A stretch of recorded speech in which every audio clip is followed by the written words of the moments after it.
So hi, ini adalah hari ketiga dalam latihan speaking saya. Ini adalah usaha ketiga atau upaya hari ketiga dalam usaha saya menguasai keterampilan dalam berbicara.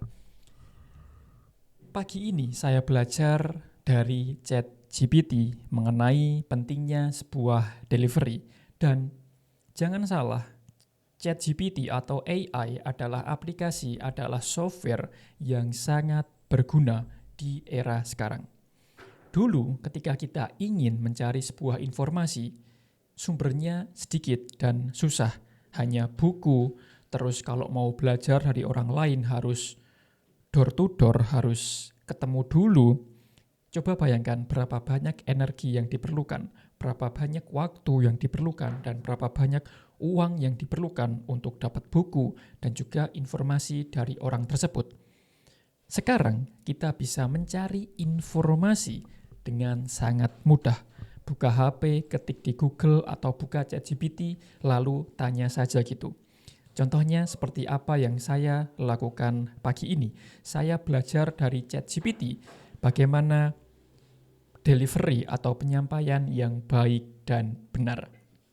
Dan menurut saya, komunikasi yang bagus atau skill komunikasi yang bagus adalah kemampuan dalam menyampaikan sesuatu topik yang rumit dengan cara yang mudah. Tujuan dari komunikasi adalah menyampaikan pesan sehingga pesan ini bisa diterima dengan baik oleh lawan bicara kita. Kalau kita ngomong apapun itu, tapi pendengar kita atau lawan bicara kita tidak paham, artinya skill komunikasi kita masih jelek. Oke, dan itu adalah tujuan utama saya. Tujuan terbesar saya dalam berlatih berbicara di depan kamera atau menyampaikan sebuah pesan. Tujuannya tentu jelas, untuk bisa menyampaikan apa yang ada di kepala saya, mentransfer ilmu yang ada di kepala saya kepada kamu, kepada penonton. Kalau skill komunikasi saya jelek, skill delivery saya jelek, pasti kamu tidak akan paham apa yang saya bicarakan. Kalau penyampaian saya tidak menarik, pasti kamu akan bosan dan akan scroll dari konten saya. Maka dari itu, pagi ini saya belajar tentang delivery atau penyampaian materi yang bagus dan benar dengan ChatGPT. Dan kalau kamu tidak menggunakan ChatGPT atau AI, kamu bisa ketinggalan. Karena sekali lagi, AI itu manfaatnya besar sekali. Kalau kamu gunakan, kamu bisa dapat manfaat. Tapi kalau kamu biarkan, kamu bisa rugi. Oke? Dan saya belajar mengenai struktur penyampaian atau framework penyampaian. Saya harus bisa menyampaikan sebuah materi dengan runtut, dengan logis. Dan framework yang saya pelajari ini adalah struktur yang sangat basic, yaitu pembuka, dilanjut dengan isi, dan diakhiri dengan penutup. Oke? Jadi saya akan belajar untuk menyampaikan poin apapun, menyampaikan topik apapun ke depannya dengan struktur ini, pembuka, isi, dan diakhiri dengan sebuah penutup. Oke, dan topik yang ingin saya bicarakan hari ini adalah delivery itu sangat penting. Penyampaian materi, terutama di video itu sangat penting. Opening sangat penting. Opening adalah bagian di mana orang akan memutuskan untuk lanjut nonton kamu atau scroll dan meninggalkan konten kamu.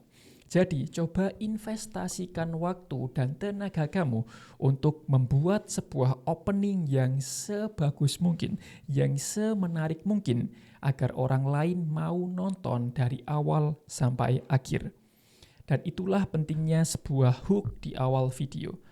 Hook video adalah bagian yang bertujuan untuk menarik atensi penonton sehingga mereka mau menonton video kamu dari awal sampai akhir. Oke, delivery itu penting, penyampaian materi itu penting, tidak hanya menjelaskan atau menyampaikan materi dengan jelas, tapi juga dengan cara yang menarik, tidak monoton, dan tidak membosankan. Dan masuk ke bagian isi adalah saya juga bertanya kepada ChatGPT, latihan apa yang harus saya lakukan untuk meningkatkan delivery saya atau penyampaian saya. Yang pertama adalah bicara di depan cermin. Coba bicara di depan cermin dan lihat ekspresi kamu, wajah kamu, gestur tangan kamu, gerak tubuh kamu, tatapan kamu, eye contact kamu, ekspresi wajah kamu, apapun itu yang ada di depan cermin. Coba lihat, coba rasakan apakah ada yang kurang atau tidak. Dan yang kedua adalah latihan intonasi dan juga artikulasi.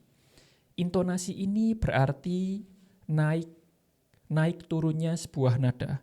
Kita bisa bicara dengan pelan, tiba-tiba langsung naik, pelan lagi, naik lagi. Bicara itu seperti musik. Kadang naik, kadang turun, kadang flat, kadang turun lagi, kadang naik lagi, kadang turun, flat, naik, turun. Seperti itu, dinamis. Kalau kita bicara flat aja, flat seperti ini, kemungkinan besar penonton akan bosan dan akan ngantuk, tidak akan memperhatikan kamu lagi. Jadi, cobalah untuk melatih intonasi dalam berbicara. Tekankan sebuah kalimat yang penting dengan suara yang tinggi. Oke, bisa langsung flat lagi, bisa turun, naik lagi, turun, flat, naik. Oke, dengan cara ini kamu bisa membuat penyampaian materi lebih menarik dan juga lebih engaging untuk menghindari penonton bosan. Dan latihan artikulasi ini juga penting karena kalau kamu menyampaikannya dengan artikulasi yang buruk, takutnya penonton kamu akan salah paham, akan salah terima apa yang kamu bicarakan. Latihan artikulasi ini bisa seperti latihan nada, seperti A, I, U, E, O, A, I, U, E, O. Dan latihan yang suka saya lakukan untuk meningkatkan artikulasi adalah membaca buku dengan pelan, dengan membuka mulut selebar-lebarnya. Contohnya seperti konten kreator Black Book ditulis oleh Denny Santoso.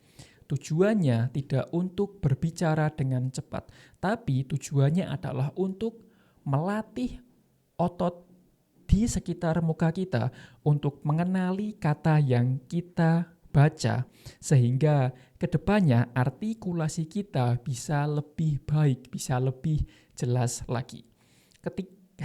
Ketika saya menemukan kalimat yang susah, kalimat yang belibet di mulut saya akan mengulangi kata tersebut sampai lancar.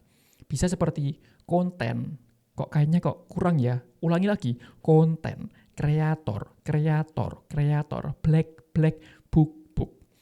Intinya seperti itu, coba latih intonasi, naik turunnya sebuah nada bicara, dan juga artikulasi kamu.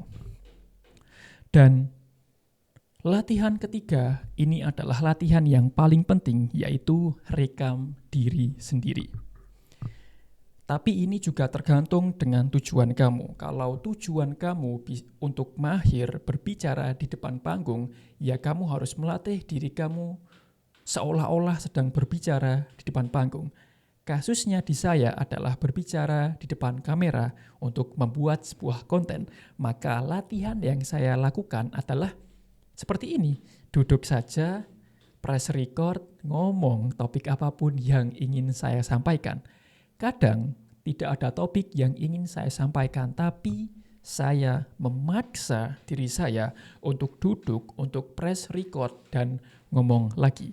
Karena saya yakin semua bisa kalau terbiasa.